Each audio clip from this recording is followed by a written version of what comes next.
All right, welcome back to another episode of At the Table with Greg and Elliott. Oh, wow. You didn't say my last name that time. That's good. I say the last name? You usually say like your full government. Well, let's try that again. All right. Welcome back to At the Table with Greg Mathis Jr. and Elliott Cooper. Elliott Cooper. Yes. No, not again. But that's okay. Junior, as some people like to call you. I don't know. Who do that? I've seen that. Somebody put it on Instagram. They said Elliott Mathis Cooper Jr. I got a lot of names. Mm-hmm. Well, that's true.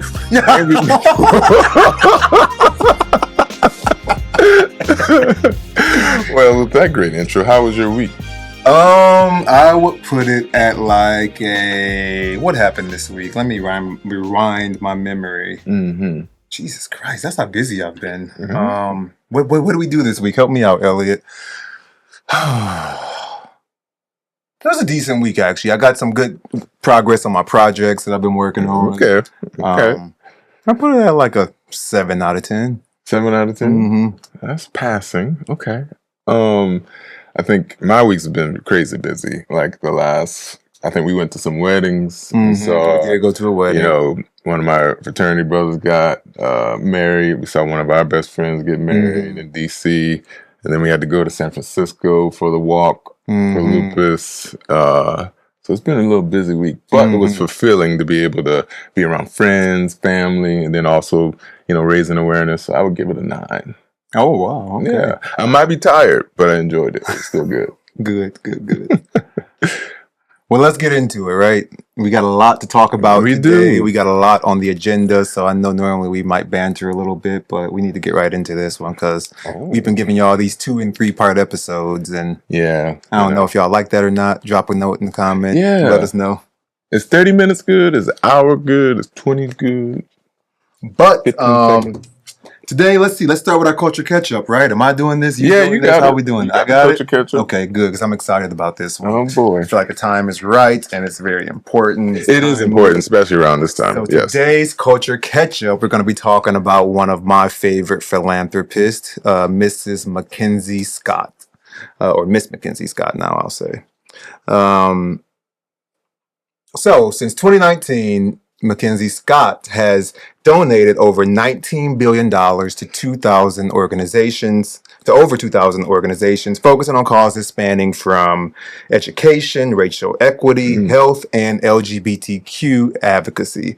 Through her platform, Yield Giving, she's reimagined philanthropy by offering unrestricted grants, trusting institutions and organizations to decide how to use the funds to best serve their own communities, which is not typical when you get grant money. Right? That's how you know she balling.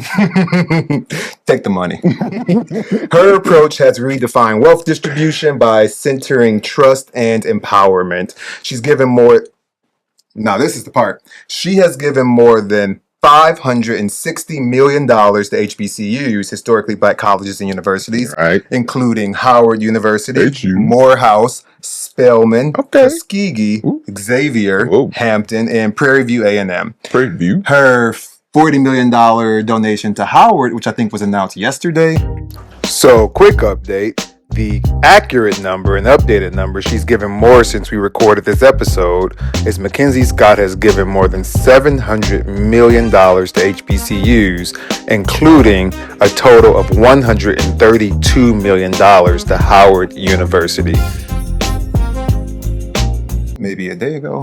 Recently. We'll say recently. Yeah.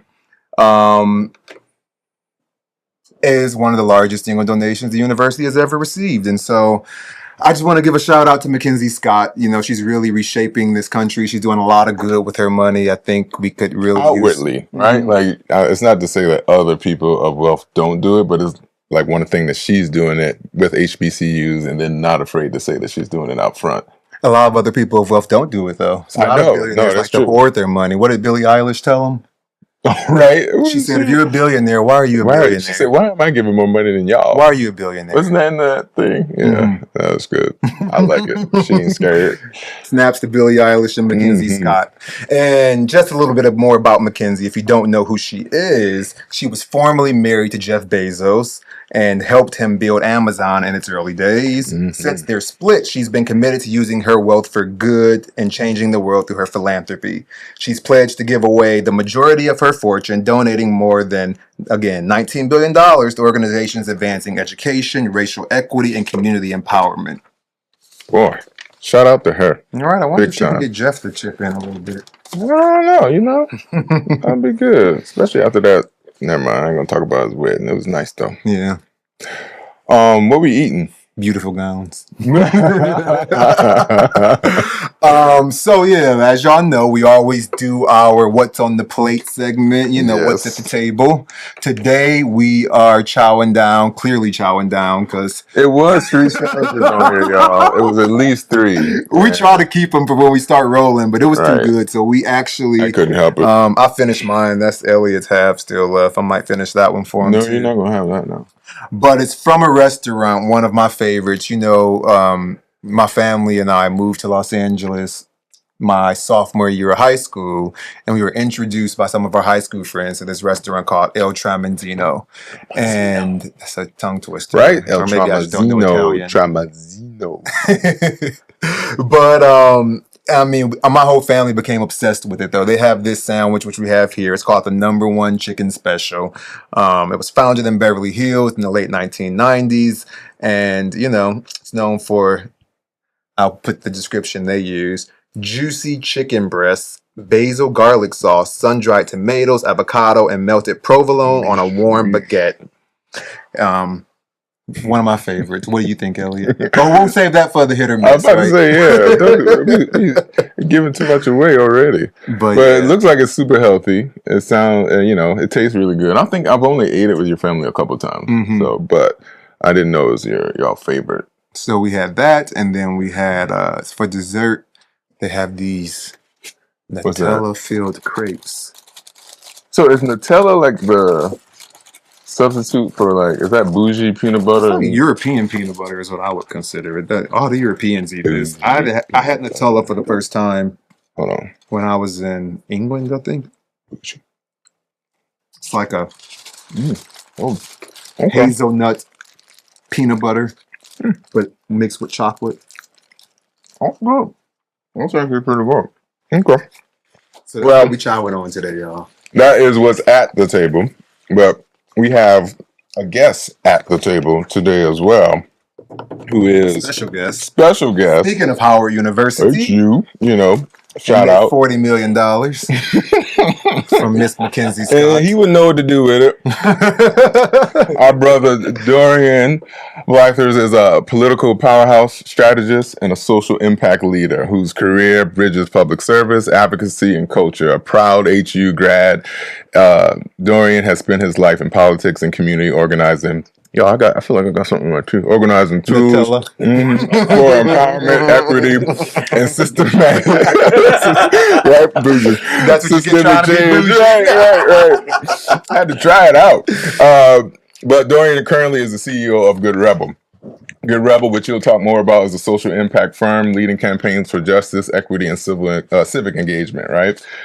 So a little bit about the past with Dorien, which is kind of like off the charts a little bit here. So he is was a key advisor for the VP Kamala Harris for her presidential campaign. He was also the deputy chief of staff for the EPA under the Biden administration, and he served as the political director for End Citizens United.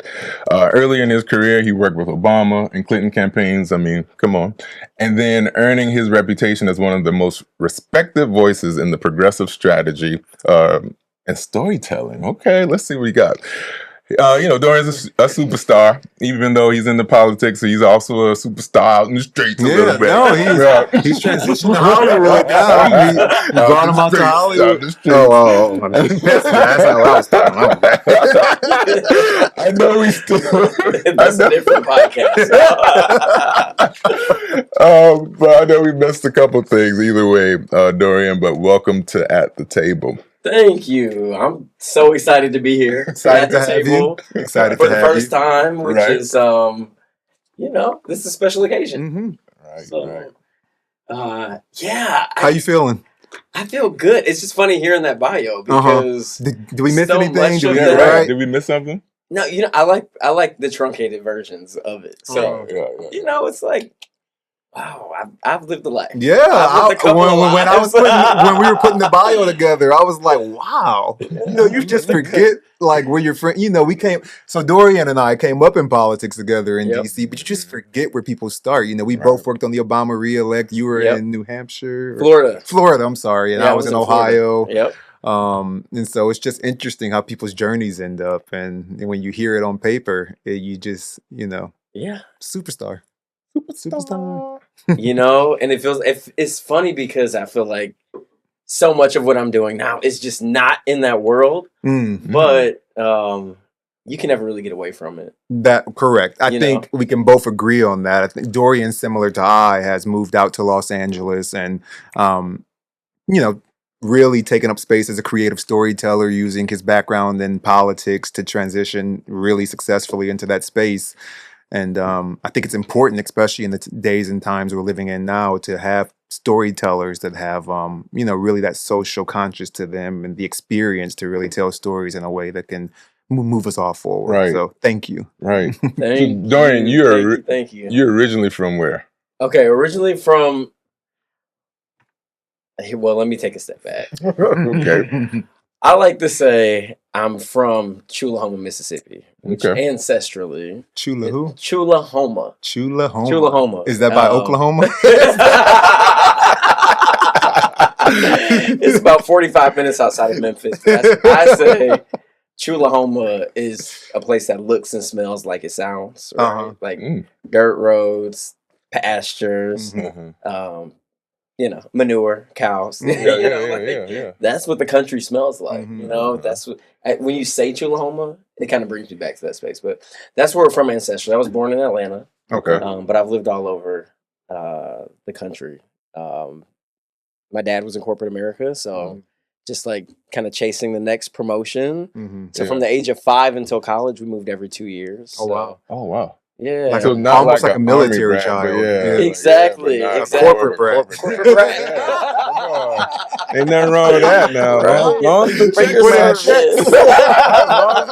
match, you're good. Yeah, but so my family's in Atlanta. Atlanta's home. Gotcha. Yeah. So coming from, I want to say Chucalissa, like what's the show? P-Valley. P-Valley. But either way, like what drew you into public service, right? Like what got you into like politics and everything? I think honestly it was the fact that we were kind of raised to like serve, right? I remember volunteering at events as a kid. On my dad's side, my family was very involved in outdoor advocacy, taking Black and brown families camping for the first time. Oh, wow. So from, really from primary school, we were, teaching other kids how to fish, right? And how to pitch a tent. But giving back in service was always a part of kind of our upbringing. We had a club called the Edge of Night Camping Club, which partnered with like Georgia State Parks, and we were traveling around the state, giving people these experiences for the first time. And on my mom's side, my grandparents, my great grandparents were actually, they were farmers, and they lived off of the land that, that they had purchased. And the great thing about that was that they became like centers of community where anybody needed something, they knew that they could come to my family and, whether that was a plate or, some buckets of corn or whatever it was. Yeah. So you kind of had the community gathering and organizing in your blood. Really. That's right. It was always like about something bigger than ourselves. Yeah.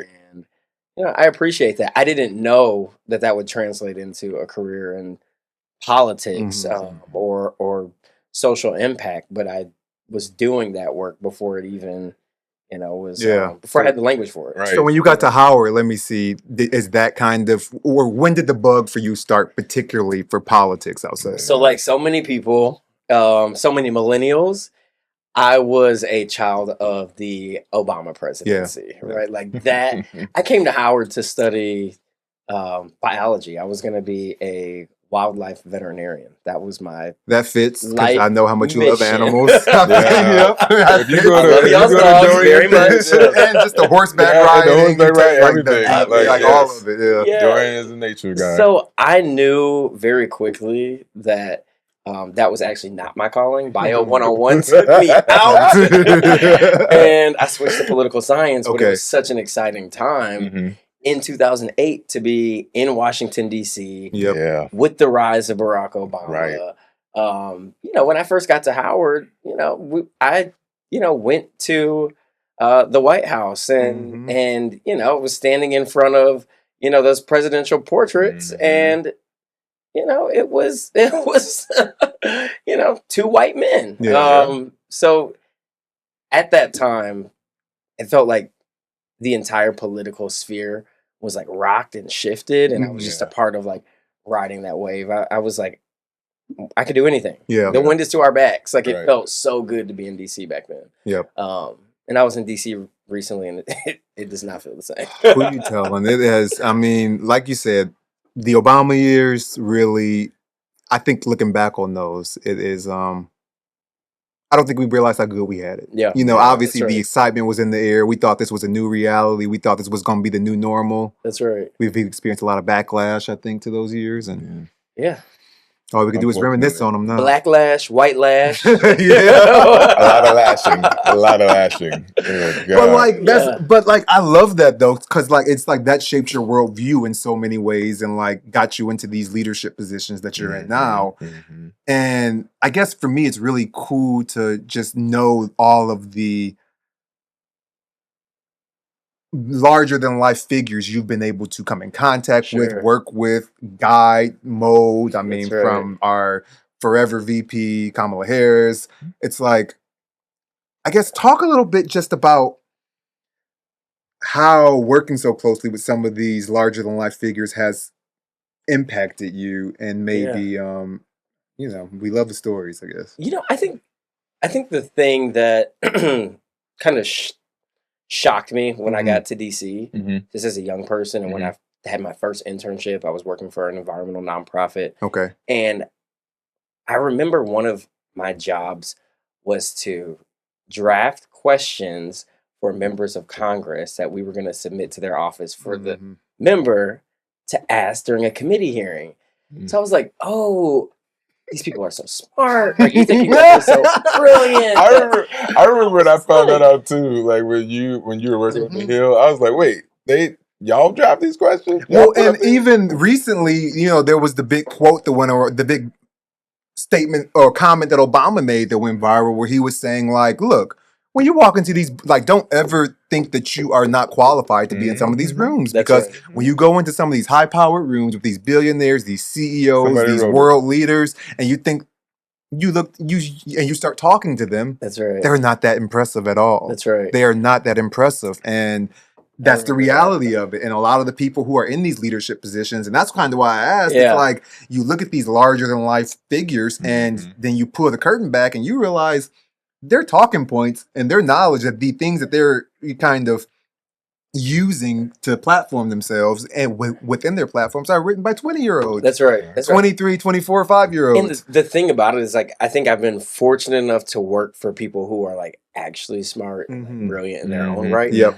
But, you know, the thing that I learned was that there is a whole operation, like Mhm. people's entire, you know, lives are about, you know, a team of people that coalesce around them Yep. in order to make sure that they can hit their marks, Yeah. you know, be on their P's and Q's. Mhm. So I think the thing that's been most exciting is just getting to see like some of the more tender, like regular human moments that, you know, these people have. They're just people, right? Yeah. It's like, you know, Yep. you all know this, we're in Hollywood, like celebrities are just people. Very human. Very And human. the cities are not that different, right? The Mhm. concepts are not that different. But it is fascinating to work around people who have like committed to doing service, but being a part of really a family and community of folks that support and drive them. Yeah. Mhm. You know, for me, it's like I love the people who I worked for. You know, I admired the work that they had done and had followed them prior to committing to work for them. Right. But even more than, you know, my admiration for them, I love my people. I love my community. And I realize that, you know, there's a strategic imperative to getting these folks where we want them to be. And that is like, we can actually take care of our people. Yep. Right. And when you remove yourself and when you remove kind of the deity, like, you know, attributes that we look at these people with, it's like, oh, we got real shit to focus on. Can I say shit on this podcast? Yeah. No, you can. And Okay, I good. want to follow up on that too, because we do have real shit to focus on. It's like, yeah, real shit to focus on. No. We're living in a day and age where people need to be civically involved in some way, shape, or form. That's right. Like, I would say, speaking to this younger generation, you know, folks before us probably have had their hand, but how can people get involved and be most impactful right now beyond just showing up to the voting polls? Like, we got a lot going on. We got the midterms coming up. I mean, that's going to be super important. Just what can people do to get active and really make a difference, in your opinion? Yeah, I mean, I think the first thing that they can do is pay attention to what's happening in their community, right? Like, what problems are you seeing, and figure out who actually is supposed to be responsible for working on that in your community. If there's space that you can take up, you know, consider what that looks like. But I think the first thing is just opening your eyes and being aware of the world around us, because now so much of our life is spent here that people phone. Don't look Get out up. of the house. And that's going to be important, and I think an imperative to actually decide, like, okay, like, what are my values? What do I care about? What do I see? So even before you go and register to vote, which is like, you know, 9 times out of 10, what people say, go register to vote. Yep. What do you politics vote is for? local. Yeah. Like, That's what I was about to say. I was like, how do you, even for yourself, right? Even with you, like, since y'all have been in politics since 2008 to like 2025, how have you been able to define your values so that you know when you do vote, like, what you're voting for or what you should be paying attention to? Because, you know, somebody that's not in politics like me, like, I'm not, yes, I'll pay attention to certain things or whatever, but I'm like, okay, what is my basis? Like, I know I care about my people, my culture, right? But what else can I do in my community to really understand, like, okay, this is something that's really important to me.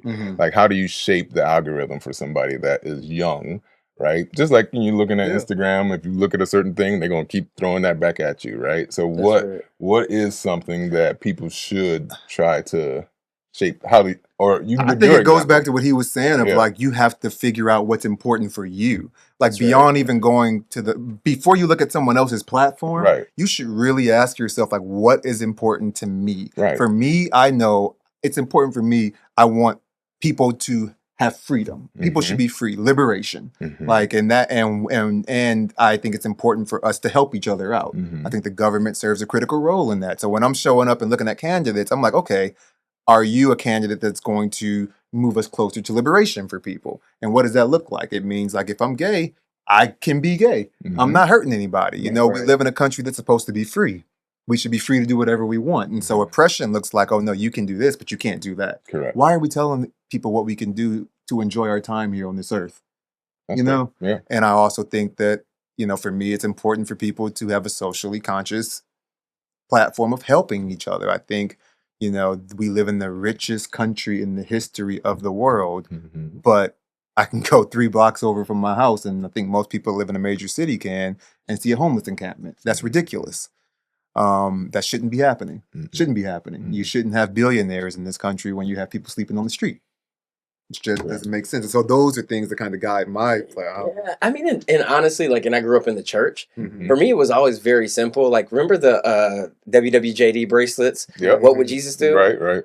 When you really get into the Bible, Jesus is walking amongst outcasts, right? The people.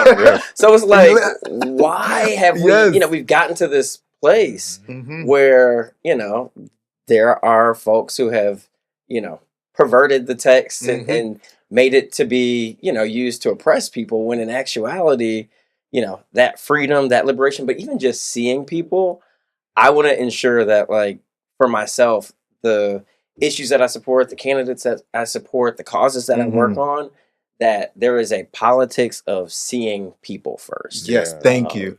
I saw the funny but kind of dark this woman on Instagram did, like, she was holding the Bible up and she was pretending to read the Bible, and she was like, Jesus said, I'm not paying for this bread if it comes out of my taxes. And then she's like, if you're poor, too bad, it's your fault. And she was just reading all these things that are in the Bible in the opposite way, but reading them in the way that we actually operate this country. And it's like, yeah, like, what are we really doing here? Right. We claim to be a Christian nation, but Exactly. what does that mean? That's fair. So I guess the landing point, right, is to make sure that you understand. It's not like technical, right? It's really like, okay, I want to make sure it's somebody that I know can see me, right? That, like you're saying, like, that is with the people, even if they're considered outcast by others. And then you as well, just making sure that we're able to sustain those freedoms that we were promised, you know, as being a part of this country, right?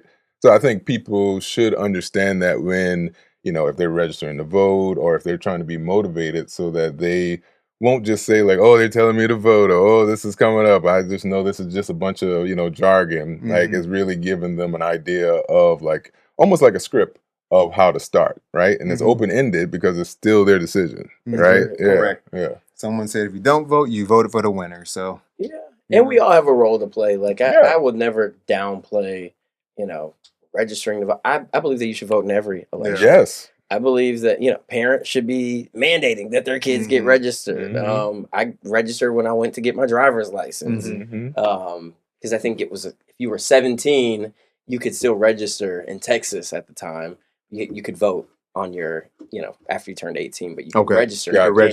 Gotcha. So just like, it is so important, and this, you know, the great American experience, you know, experiment. We have seen how frail it actually is these past 9 months, 10 months, and we all have a role to play. We do.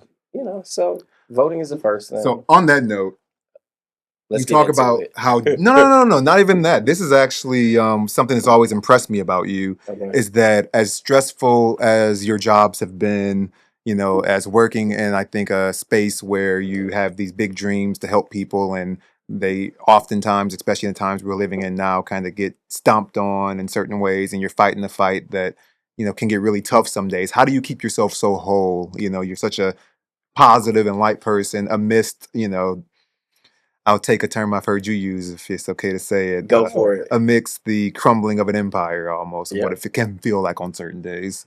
Yeah, I think for me, and this is part of why, like, the move to LA was so important just for my own mental health. It's like, I'm a runner. I get outside.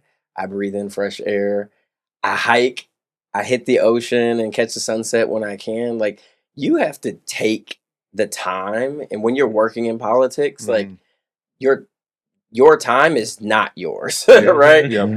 So it's looking for that little sliver. One of the things I would do during, you know, the Harris presidential campaign last year was I would wake up an hour before, you know, our call time, before the day was to start, and I would just go for a walk. I walked in Philly, I walked in Pittsburgh, all the battleground states. You probably went to bed at 3 a.m. knowing these campaigns, how these campaigns go. But I said, I am going to chase the sunrise as often as I can, because I'd gotten so used to it here in LA. I was like, I gotta do something for me. And I always tell, like, especially young folks who are coming up in politics, do something for yourself.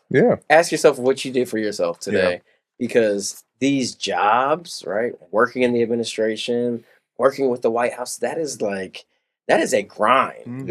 And it's a meat grinder that will spit you out if you don't take care of yourself. And we've seen people crumble just on a personal level. So, you know, take the time. We're not naming names. We just shit, I might name my name. Take the time you need. He ain't even on the hill no more. He ain't even on the hill. But no, that's important. So basically, set aside time for yourself, regardless. You have to force it. You have to force it. You know, Kamala Harris always talks about the fact that she works out every day. She's taking her time. So you got to take yours. Right? Yeah, that's fair. Take yours. Something. You have to have something. That's right. No. I like that. Me too. That is good. So In the Okay. streets occasionally. You I was gotta- about to say, sometimes you know, you gotta step out. I can't do the What did same. Kendrick say? Sometimes you gotta pop out. You got me at this age. You got me a good once a month for that, and then you ain't gonna see me. Okay. I was wondering when he So said so I was y'all gonna are be good. walking. He's like, I'll be, Me he too, said, I'll be over there. walking the Y'all are street good. today, right? Yeah, it's the beginning of the month. Yeah. So Catch me. Yeah, we can do some Thanksgiving partying. yeah, we would. Oh, you'll yeah. be in New York though, but I let me stop telling you know. We business. planning right now, y'all. But so I guess like sustainment, I think is where I go from here, right? So we talked about the balance. We talked about like how we get folks registered, how we get folk peak interest and everything like that. So how do we sustain the same hope and everything that we had when we saw Barack, right? How do we sustain that same motivation, that same, perseverance, everything that Barack, Michelle, Kamala, every administration that we feel as though has gave us our freedom, has been with the people. Like how in this climate do we sustain that? Yeah, I think for me, it is really about finding the light in this dark moment. And so I don't have any tattoos, but the tattoo that I do want says, "In everything, something beautiful and broken." And while this is a broken moment that it feels like our nation, our world is experiencing this crisis, the beauty in that is that there have been bright spots and stars that have been able to shine in the dark. So when we see the electrifying race, that's happening in New York, the campaign of Zohran Mamdani, when we see what's happening, with folks like Jasmine Crockett who have just stepped up to the plate in a big way, it's like, wow, like the stars are still shining, right? It's dark outside, Dark. but the stars are shining, and we've got to really focus on those stars, and not the individuals themselves, but the messages that they're the movement. promoting, the movement. It's like it's an energy, it's electric, and that optimism, that hope, I think is necessary. Right. I think that we have to have that hope. Because let's say pessimism is a decision, right? Optimism is a choice. We have an opportunity to be optimistic, and I think that's healthy. That's healthy. I don't want to walk around moping. Because it's a lot of mess out there. And I like what you said about it's an energy, it's an optimism, because you have to have that energy, or other. That's how you honestly get people to buy into what you're selling. That's right. It's it's like this is what is going to bring us together and what's going to move us forward. Because even people that voted for some of this mess, I'm pretty sure they don't like what's going on right now. Yeah. I mean, we also have like people we know who are stepping up to the plate. I have 3 friends that were actively running for Congress. One dropped out of a race in Texas. Can we name them? Everton Blair's running in Georgia. Okay, Everton. Everton. Right. My friend Dylan Hewitt is running in Elise Stefanik's seat up in New York. Okay. And my friend Taylor, who was registering voters around Texas in a bus, a van rather, What's that Taylor's she last decked name? out. Can we say Coleman. it? Taylor Coleman. Okay. She's no longer running, but when we talk about the energy, the people that she organized, like really taking up space there in the Texas congressional race, it's like, it's just funny when you get to that point where you look to your left and your right and you're like, oh wow, we're the adults now, like we're the ones in charge. And I think we have really good people around us that are hopeful that they'll be able to impart the kind of change that we're all looking for, so we can get back to those glory days of 08 running the streets. I was what's y'all I told let's Elliott go back I to was 08 going for through a my second, though. Go ahead. I was telling Elliott I was going through my Instagram profile the other day, and I was just looking at the old pictures of me when I was like working on the Obama campaign, working on the Hill, and we were up, defending healthcare successfully. We got John McCain to join us and, make sure that the first iteration of Trump care didn't happen. Now it's back better, worse than ever, but I was like, it was such an optimistic time and there's such a good energy. And, you know, I'm keeping my optimism. I'm holding on to that now. I had to work towards that, but it just, it's not that, it's not that way anymore. And so. Do you remember when President Obama like came out in support of same-sex marriage? I do. Like that interview, like when that happened, it was like, you know, it was like the ground shook underneath us in a way. You know, it was like. And I'm glad you brought that up because I think a lot of people forget how quick, you know, people forget quickly. They're like, oh, who cares if you working in the LGBTQ advocacy space? I get a lot of people that say, why do you talk about it so much? Nobody cares if you're gay. Nobody this. And I'm like, no, you don't live the same reality that I live. The reality that, you know, one of the most progressive presidents in recent history, Obama, wasn't even on board originally with gay marriage. And you see now the Supreme Court's looking at a case to repeal that, you know, to potentially take that right away from us. And so. And I think I saw Texas. Texas did. Texas already did it. Texas gave judges the right to deny marriages to same-sex couples. So today, judges in Texas can deny same-sex couples the right to marry. In 2025. 2025. Yes. Which is very ghetto. But the ghetto. Here we are. Speaking of LGBTQ advocacy, I did have I saw you ruffled some feathers recently. Where's my note? Did I do that? Because I don't want to. Well, you didn't ruffle the feathers. Okay, Let me not put that on you. Good. You kind of responded to a situation. I want to make sure I want to make sure I get this accurate because this is something that actually is, you know, important, I think. Okay. So let's get into this. Yep. Recently, GLAAD, the organization, the Gay and Lesbian Alliance Against Defamation, announced a partnership with Snoop Dogg. They're launching an HBCU tour that kicked off at Jackson State University aimed at reducing HIV stigma. Now, the announcement came just a few weeks after some controversial comments Snoop Dogg made about the LGBTQ community that a lot of folks were offended by. He did apologize for those comments. But you publicly called that out, writing, so GLAAD is platforming Snoop Dogg, whose recent words and actions have been an affront to the LGBTQ plus community. Stop exploiting HBCUs by using them as the backdrop for reputation management clients. I personally thought that was a really powerful statement, a bold statement, especially just because I know, you know, it can be difficult to kind of put your neck out there on something, even if you're passionate about it, particularly when you're talking about an organization that has done such good work like GLAAD, and I know you work closely with. So I'm curious, like, what moved you to speak up in that particular moment and, you know, kind of ask for some accountability from them? Yeah. I think, okay, so you ever just wake up and you have time? Like, you wake up on certain days and you're all like, the time. I have time today. And Elliott just rolls his eyes. You know, and I don't think GLAAD was the only, you know, account in my crosshairs that morning. But usually what I'll do is I'll post a comment and then sometimes I'll go back and delete it and be like, Dorien, just relax. You're doing too much. But, you know, as a social impact advisor, as somebody who is a part of this community, right?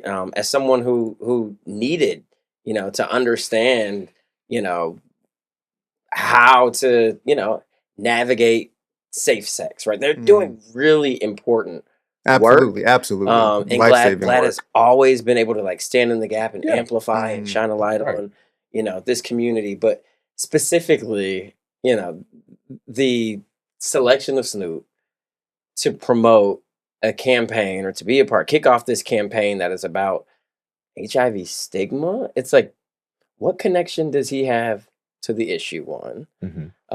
So the person was awful. It was an awful selection. To the place, right? To do this at an HBCU, and to, you know, leverage Snoop Dogg's celebrity, clouds the mission, the mission at hand, the work that they actually are doing. And then the purpose was also just off base, right? Like, we're talking about stigma. We're talking about real issues that students are dealing with that members of our community are facing. There are so many other validators that could have been brought to the table. So it was embarrassing. You know, and I put my neck out there and commented. I knew, you know, that folks might see it who are at the organization, and they did. But the reality is that, you know, those who I know also said, like, hey, thank you for calling us out, because, you know, thank you for calling us out. Look, and thank you for that. You because know, I think it's important for us to be able to have these conversations, right? Because look, when you run these big organizations, it is difficult. You have so many competing priorities, so many things that come before you, and I get it. That's right. But I think we have to remember that this is a community that is marginalized. Right. We're talking about a marginalized community here, and that's what I always think about. And so I always think that when we have these organizations fighting for us, they should be, in my opinion, you know, I understand bringing in allies and leveraging allies to move beyond our community. But I just oftentimes feel like we should look for validators who are a part of our community. That's right. To spread that message first, because we are so marginalized from the rest of society. It's on us to kind of pull each other. It is important for that, right? And I go back to what you all spoke about when you all were on the Hill, right? When you were like, yeah, I used to write these things for such and such to say. Like, I guess, who's in those rooms, right? Like, we know GLAAD is the organization that decides this, but who wrote that to give to? And to your point, you called them to the table, which is right. I mean, look, and I don't need to name names. I will take it to the mat in the comment section any day. And it's not to call anybody out, because everybody can have, like, when it comes to corporate life, whatever it is, like, everybody has their goals and what they need to do as a performance goal, right? It's just one of those things where I feel like with what you said, you know, how you feel, how everybody feels, like it's important to check it, right? To be like, I get what you're trying to do, but next time you go do this, make sure you do it this way. Like, it's almost like you're not hating on the fact that, hey, this is happening. You're like, hey, I just want to widen your view and what you're doing right now. And on your point of performance, Snoop Dogg is one of the biggest celebrities on the face, not just in this country. He's one of the biggest celebrities on the face of this planet. And so I also think that he deserves I think he deserves, you know, a chance to reconcile, right, with, you know, the things that he said. I believe in you know, his second chance in getting things right, but not on the backs of, you know, young LGBT students and folks in this community, and not at a HBCU. HBCUs are sacred places, and when you come and exploit them, it's so easy to roll out a celebrity on a campus during homecoming and think that you've checked the box on the heels of offending them. It's just like, I think that, you know, come on. So this is what people pay me for. So if anybody at GLAAD wants to, you know, speaking of, get on some senior advisor calls, I'm happy to sit in. Please shout out Good Rebel. Good Rebel. And that's actually a great transition. Talk to us about Good Rebel. I know we talked about like what inspired your social impact work. I just really want to hear about your vision for Good Rebel. I mean, I know it, but I think the people need to know it. And I'm glad you transitioned, because I was about to be like, you know, Snoop Dogg gonna be out there handing out Woody condoms. Okay. Well, to your point of performance, I guess that would be it's Toy Story, you know, whatever. Sorry. All right, Good Rebel. Elliott was in the room with GLAAD. That's what happened. He's like, they can do Woody condoms. Is that what happened? Yeah, listen to that. It's in production. No, that is so funny. Well, hard to come off of that one. Oh man. Next card. Good Rebel. Yeah. So Good Rebel is a social impact agency that I started almost 3 years ago. It'll be 3 years in January.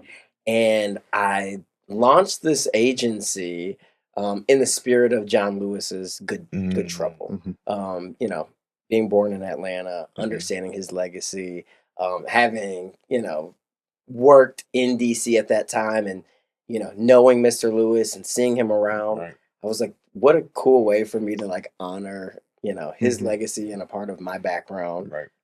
with this endeavor. And the venture is set up to help brands, nonprofits, and influencers impart the kind of positive change that they want to see in the world.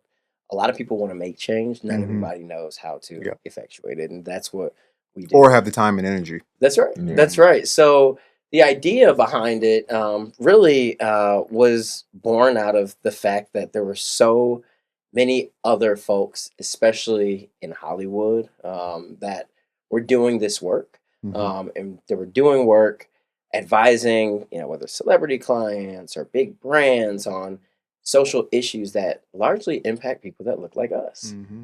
And I saw very few, representatives in this industry and space that were led by, these companies are not led by anybody Black. Yeah.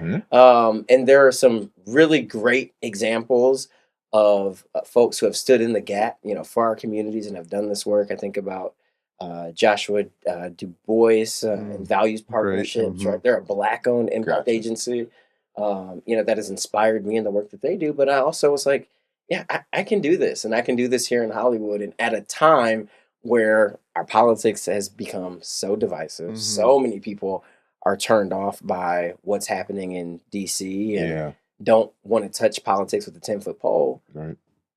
The culture still moves people, right? We can still change hearts and minds in the culture, and that's through art, that's through entertainment. And what a better place to do that than sunny Southern California. Amen. That's true. So that was why I came here, was to do good work, but do it differently. The work that we do is we have a strategic advice offering where we're able to advise and help make strategic decisions about the impact that folks are looking to have, whether that's hopefully in most cases that's before the work has begun. We're really good thought partners and coming in and bringing our wealth of relationships and expertise to the table to help folks. We also do impact production work where, this is the event-based kind of forward or external facing campaigns that folks are doing. And then also, we're also campaign strategists. So we can build campaigns from the ground up on a myriad of issues. A lot of that work's been in environment. We've done some work in civic engagement. We've even had, cool projects that we've done here with more Hollywood types, streamers and folks like that. Some one-offs, but I'm looking forward to this season for Good Rebel. We talk about the darkness. Like, my hope is that Good Rebel is able to continue to be one of the lights. Please, please, please. We need you. Right? We need y'all. Chase that sunrise. Chase We that got sunrise. The Good Rebel. We got y'all. Good Rebel. That might be the name of this episode. The Good Rebel. Oh my God. You really do inspire me, though. I'm proud to call you a friend. Thank you. And likewise. That's why we wanted to have you here. Likewise. Y'all made me a little nervous. I didn't know where we were headed. I started sweating. I see you beating up right there. Them Woody condoms got me.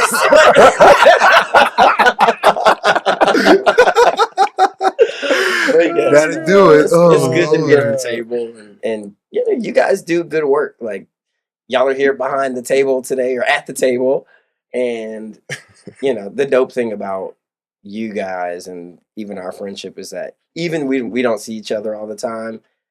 I'm just as likely to see y'all at brunch as I am at like a community event, and it's like nice when people are actually like accessible and just committed and in it because that's in your nature, not because anybody's forcing you to do it. Right? Like exactly. That's light attracts light. That's why we're so thank you. Oh, that was sweet. Look at this. Look at us. We done went. Kumbaya. Oh, what's that word you taught me? Ashe. Oh, whatever. You just know yesterday. All right, so now we're going to move to our segment where we get into Be Honest, Don't Hold Back. Yeah, this is He already did that. Technically, you did. So this is one of those where you don't have to be politically correct. You can just say how you feel, even though Greg kind of popped the question for you already, right?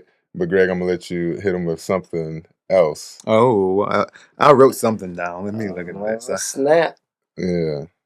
Aw, I kind of want to ask all three of these. Right? Which one you gonna go for? He beating up over there. You gotta give him something hot, light. Okay. No, this is medium. What's Go easy on me. What's one lesson you learned the hard way in DC?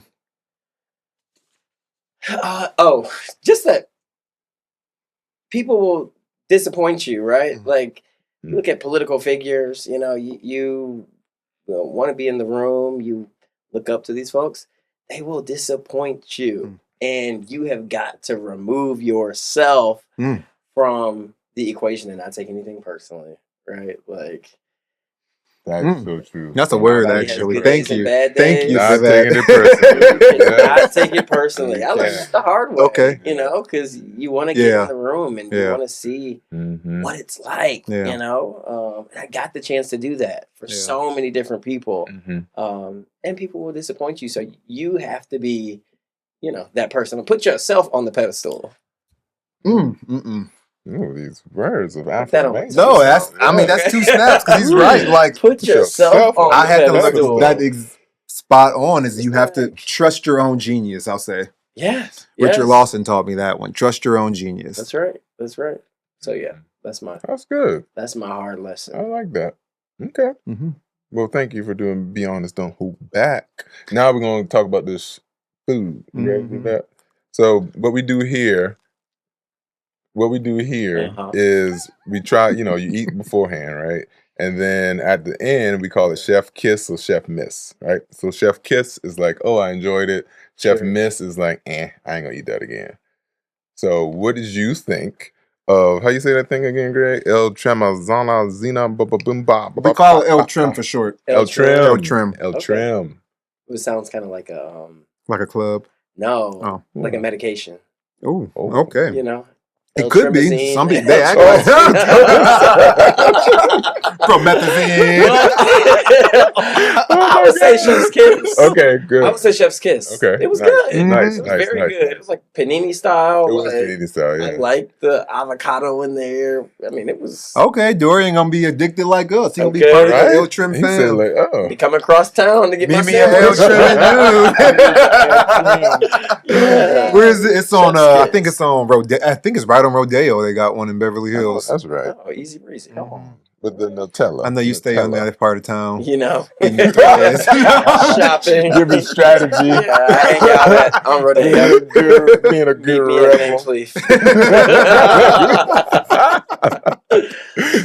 Oh my Yeah. God. Well, I will say I know we talked about Good Rebel. Do you have anything coming up outside of Good Rebel or projects that you want folks to know about? Just some exciting things that that are moving me closer towards the work that I really wanted to do with this company. In the beginning, you start with who you know and what you know. So a lot of my clients and projects were nonprofits. Now, I've had this really unique opportunity to network across here in Los Angeles.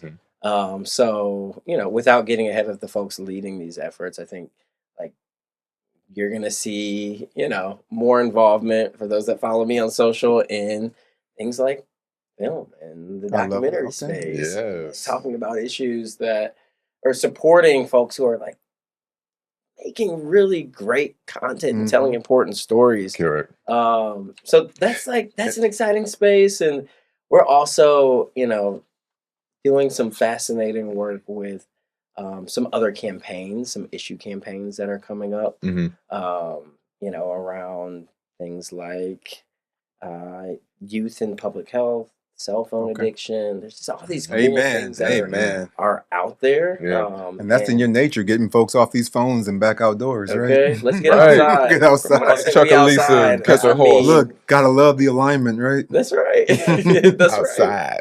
So yeah, that's kind of what I'm looking forward to in the season. But the biggest thing right now is like these elections. This, this is we call it the not the on year. Next year is the on year, but there's still very important elections that are happening. Yeah. Tomorrow. Yeah. And then also the midterms next year. I mean, those campaigns are already up and running. So we have a hand in a few races very closely, but yeah, that's what we're up to. Nice. Well, and anything else that anybody would like to. right. So make sure you all reach Get out us to involved Dorian. in. You gonna, I ain't You gonna give, see I ain't gonna give you, available. I ain't gonna give you a phone number out, but you wrote all that on We'll here. throw I your appreciate email that, on bro. there. We'll If you, throw your email. or would you like to throw out contact information? Yeah. Or is social media the best place to get you? Or Yeah, follow me on social media. Okay. Dorian Paul, Dorian with an E. not Okay. an A. Or you can follow Good Rebel at goodrebel.co on Instagram Nice. and LinkedIn. okay. I Check like us it. out.